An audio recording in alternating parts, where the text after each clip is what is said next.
ہوا میں تیر چلا رہے ہیں۔ میں بالکل ٹھیک ہوں، اور میں آج کل امی کے ہاتھوں سے پراٹھے بنائے ناشتے کر رہی ہوں۔ پھر بھی یہ لوگ مطمئن نہیں ہیں۔ بات کرتے کرتے بلا ارادہ محیط سے نظر مل گئی تو اس نے کس مسا کر پہلو بدل لیا۔ وہ اتھر کادوانی والے معاملے کا کیا بنا محیط؟ تایا جان نے بے حد غیر متوقع طور پر پوچھا تو زوہی کا دل دھک سے رہ گیا۔ شاید تایا جان کو یہی غلط فہمی تھی کہ بڑوں کے علاوہ اور کوئی بھی اس پروپوزل سے واقف نہیں ہے۔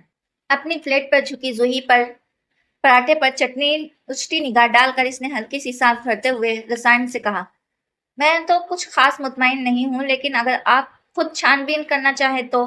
تم نے کہہ دیا بس ٹھیک ہے، معاملہ ختم ہوا، مزید چھان بین کی کوئی ضرورت نہیں، تایا جان نے اطمینان سے کہا تو عجیب سی شرمندگی محیط کو گھیرنے لگی۔ ادھر زوہی کے کندھوں پر سے تو جیسے مینوں بھاری بوجھ سرک گیا تھا، جو کوئی دنوں سے اتھر کادوانی کے غیر متوقع پرپوزل کی صورت موجود تھا۔ مجھے ایک دوست کی طرف جانا ہے، وہ سنجیدہ سا کہتا اٹھ کھڑا ہوا تھا۔ محیط، جلدی آ جانا۔ تائی جان نے اس کی طبیعت سے واقف ہونے کے باوجود حسب عادت تنبیہ کی تو وہ اس بات میں سر ہلاتا چلا گیا۔ اس قدر ناشکری ہو تم کہ جد نہیں زوہی؟ صبا کی یہ یلغار کسی وجہ تھی، وہ سمجھ نہیں پائی تھی۔ سنک میں برتن رکھتے ہوئے وہ اس کی طرف پلٹ گئی۔ کیا ہو گیا ہے؟ ابھی کھانے کی میز پر ہونے والا لقمہ تمہاری سماعت سے نہیں ٹکرایا؟ وہ جل کر رہ گئی تھی۔ کون سا میری صحت پر والا؟ اس نے جان بوجھ کر کرنا سمجھی کا مظاہرہ کیا تو صبا تل ملا کر بولی، تمہاری قسمت والا؟ چا صاف صاف کہو نا۔ وہ چڑ کر کہتے ہوئے برتن دھونے کے لیے پلٹ گئی تو صبا مایوسی سے کہا، صاف صاف اب کیا کہوں جب رزلٹ ہی گندا آیا ہے؟ محیط بھائی نے تمہارے پرپوزل کو ریجیکٹ کر دیا تو اس میں میرے اداس ہونے کی بات ہے یا تمہارے؟ زوہی کی پرسرمدگی دور ہو چکی تھی۔ بھولے پن سے پوچھا تو صبا نے کھوجتی نظروں سے اسے دیکھا۔ میں ذرا بھی افسوس نہیں ہوا زوہی، اتنا اچھا پرپوزل، میرا کون سا افیئر چل رہا تھا اس شخص کے ساتھ؟ اس کے لب و لہجے میں محسوس کن طمانینت تھی۔ لخت بھر کچھ سوچنے کے بعد صبا کی آنکھوں میں چمک سی اتر آئی۔ زوہی، کہیں ایسا تو نہیں کہ تم اور محیط بھائی؟ کیا؟ وہ زور سے چیخی تو صبا ڈر کے چند قدم پیچھے ہٹ گئی۔ نہیں، میرا خیال غلط بھی ہو سکتا ہے۔ میرا بھی یہی خیال ہے، زوہی نے دانت پیس کر کہا۔ پتا نہیں انہیں اتھر کادوانی میں کیا خامی نظر آ گئی، ورنہ اس سے پہلے تو انہوں نے ایسا کچھ نہیں کہا تھا۔ صبا نے حیرت کا مظاہرہ کیا تو زوہی کو بھی خیال آیا، کیا واقعی وہ اس معاملے میں مجھے سپورٹ کرنے کو تیار ہے؟ اور یہ خیال اس قدر خوشگوار تھا کہ وہ کبھی خدشات کی گرفت سے نکل کر خود کو ہلکا پھلکا محسوس کرنے لگی۔ محیط حسین سے کبھی مدد نہ مانگنے کا عہد کیا کہیں دور جا سویا۔ اس نے اپنے گزشتہ رویے پر محیط سے معذرت کرنے کا پکا ارادہ کر لیا، سو اس رات کو کھڑکھڑاتی ہوئی کے کمرے میں تک آ گئی۔ اس بار دروازہ کھٹکھٹا کر اجازت لینا نہیں بھولی تھی۔ وہ بستر پر کوہنی کے بل نیم دراز کسی فائل میں منہوب تھا، اسے اپنی کمرے میں دیکھتے ہی پیشانی پر بل پڑ گئی۔ کیا بات ہے؟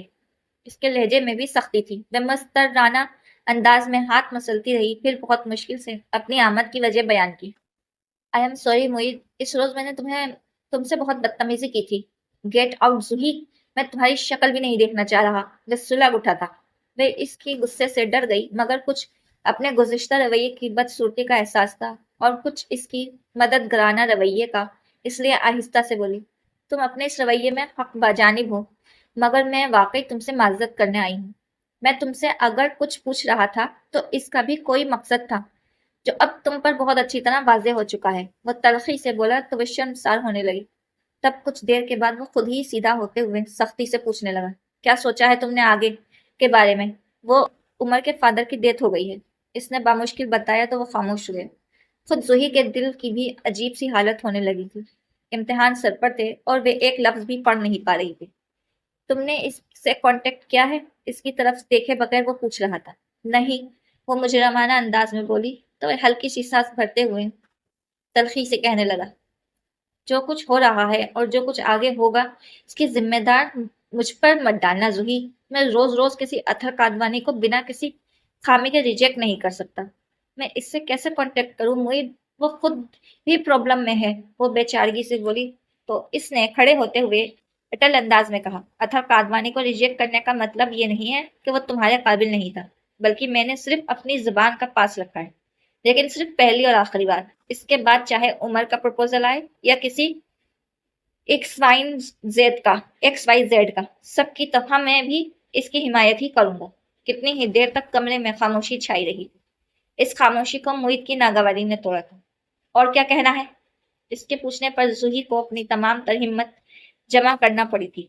جو بات اتنے دنوں تک سوچنے میں بہت آسان لگی رہی تھی، اسے محیط کے سامنے کہنا ایک بہت مشکل مرحلہ تھا۔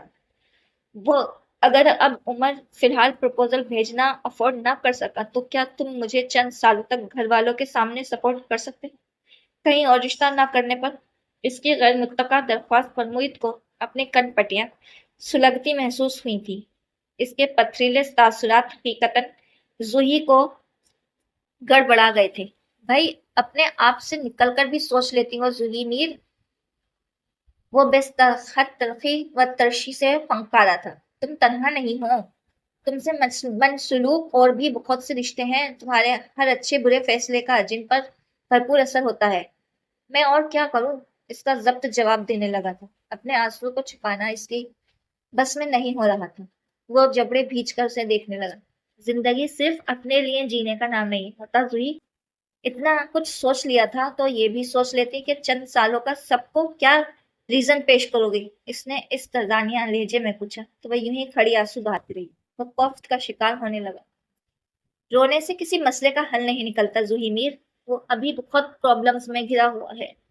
وہ بہت شکستہ دل ہو رہی تھی۔ محیط نے اپنی مستربانہ کیفیت کو دباتے ہوئے جتانے والے انداز میں پوچھا۔ اس کے پرابلم سے تم اچھی طرح واقف ہو زوہی، تمہارا خیال اسے بہت بعد میں آئے گا۔ محیط کا طرز خانہ انداز تیر کی طرح اس کے دل میں گڑ گیا تھا۔ عمر ایسا نہیں ہے، اور پھر انسانوں کی زندگی میں ہر چیز کی ایک الگ اہمیت ہوتی ہے۔ ایک وقت میں کسی اور چیز کو توجہ دینے کا یہ مطلب نہیں ہے کہ وہ میری پرواہ نہیں کرتا۔ وہ بے اختیار بولی تھی۔ نخوت سے پر انداز میں اسے دیکھ رہا تھا۔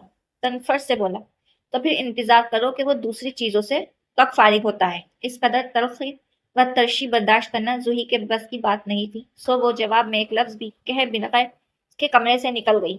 چند لمحے یوں ہی مٹھیاں بیچے کھڑی رہنے کے بعد پہلے سانس لے کر اعصاب کو ڈھیلا چھوڑتے ہوئے اس نے پرسکون لہجے ہونے کی کوشش کی تھی۔ لعنت ہے مجھ پر جو ہر بار اس سے مایوس ہونے کے بعد اس شخص سے مدد مانگنے چلی جاتی ہوں۔ وہ اپنے کمرے کی طرف بڑھتی ہوئی خود کو کوس رہی تھی۔ محیط سے ہونے والے گفتگو نے اس کی ذہنی خلفشار کو بڑھا دیا تھا۔ اسے ہمیشہ کی طرح محیط سے مدد مانگنے پر تاس گھیرنے لگا تھا۔ Hello dear sister, T V کے سامنے براجمان جاوید نے اسے روک لیا تو ذہنی پر گندگی کو دور کرنے کی خاطر وہ اس کے پاس بیٹھ گئی۔ سنا ہے کہ آج کل آپ اپنے ایگزامز کی ٹینشن میں مبتلا ہیں، وہ مسکراتے ہوئے کہہ رہا تھا۔ اتنی نالائق نہیں ہوں میں، اس نے اپنا ذہن ہٹانا چاہا تھا۔ بہرحال کیسی بھی کیوں نہ ہو، آپ مجھ سے بلا جھجک رابطہ کر سکتی ہیں۔ میرے تعویذوں نے سے بڑی بڑی مشکلیں حل ہو جاتی ہیں۔ وہ اطراحٹ امیز لہجے میں بولا تو زوہی نے اسے گھور کر دیکھا۔ نے کب سے تعویذ گنڈے کا کام شروع کر دیا؟ میں نہیں، میرے بابا جی جھنڈے والی سرکار نے یہ کرامت دکھانی شروع کی ہے، وہ بڑی عقیدت سے کہہ رہا تھا۔ کیا بکواس کر رہے ہو باجی، یہ جھنڈے والی سرکار کون ہے؟ زوہی نے تحریر سے پوچھا تھا۔ بڑی کرامت والے بابا جی ہیں، ایسے تعویذ دیتے ہیں کہ ہر مشکل منٹوں میں آسان ہو جاتی۔ میں مسکراہٹ دباتے ہوئے کہہ رہا تھا۔ زوہی نے مصطفانہ نظروں سے اسے دیکھا۔ کیوں الٹے سیدھے چکر میں پڑ رہے ہو؟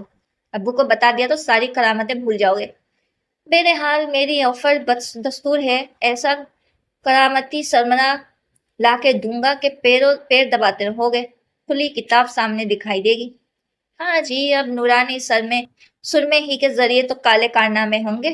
زوہی نے تنظر کیا تو وہ ٹھٹائی سے بولا، مجبوری میں سب جائز ہوتا ہے آپی۔